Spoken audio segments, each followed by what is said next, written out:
خو کېږي هغه مور راشي او سر ته دې کېږدي د بوډۍ مور زر د له زورو کې زور ځان ته یېري یېر د غریبه ناجوړه انسان د مور نه یېري ځان ته یېر او تا ته کېناسته بچې سینګې او ته ورته یې مورې ته سینګې وایي چې ته ښې ده ښې ما هغه مور مونږ کوتک راوالو په سر یې وو مور ته مونږ سپی وایو سپی هغه مور چې ته بار وځي او هغه تا ته لپې لپې دواګانې کوي هغې ته مونږ د سپی په نظر ګورو د سپی په نظر ښځه راولې د هغې د ډوډۍ غریبې ځای نه بیا تا سره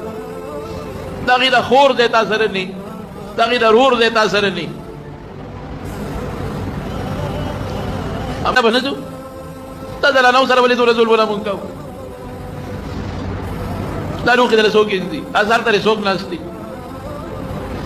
ښځه ناست دی مور ناست دی خور ناست دی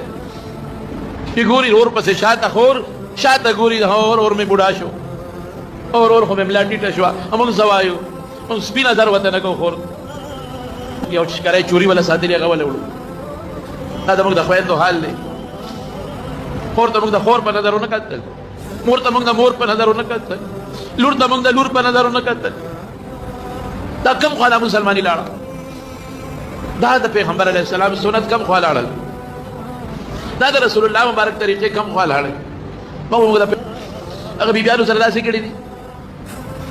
دا د صحابو نقش قدم دي صحابو د خپل لونو سره خویندو سره میندو سره دا کړي دي چې دا مونږ کوو زه مسلمان یم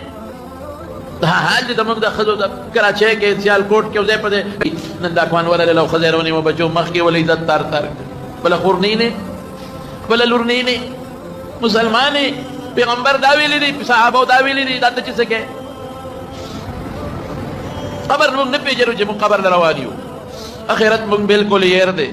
د خبر عذاب ته زموږ نظر نشته د قیامت ورځې ته زموږ نظر نشته د دنیا ژوند دی او دولت او دولت او دولت او مزد یو سړی مور یې ناجوړه مور یې په هسپتال کې پرته وه او ډاکټر ورته وی چې نن او سبا ستا د مور به ضرورت به دي زیاتې نه دې غریب به سهار لاړ مور سره به ناست او ماښام ماسخوتن به د مور نه راغی دقه یو زوی دی او دغه یوې مور ده د شپې خو خدای زه دې مور سره څوک او خدای ته به یې ژړل د مور دپاره سهار به لاړ څه پیمې به یې وړل او ماسخوتن به ترې راغی مور یې په هسپتال کې او ډاکټران ورته وایي دا بوځه زه کوم خوا بوځم دا مور خدمت به یې څوک کوي بس دلته به یې ژړل به نو چې ماسخوتن به دې ته که نه نو لاره کې پټرول پمپ هلته به یې تېل اچول خو دې روان دی مور یې سخته او ډاکټران ورته وایي چې ورځ به دې ژوند دې زیات نشته دې روان دی شپې له کور ته چې زه غورا مور وایا پی وله تیار کړم او سهار وله راوړم نو لار کې پټرول پمپ کې ودرېده نو یو سوالګرې سړی راغی غریب چې هغه راغی نو هغه ورته وی لاسونه یې وی ډېر زیات عجیز یم بچي مې نار دی او د خدای دپاره ما لسې پیسې نو د جیب کې هر څونه پیسې چې هغې راواخېستې په مور هم خرچه کېږي او هغه سوالګرې لیور کې دا واله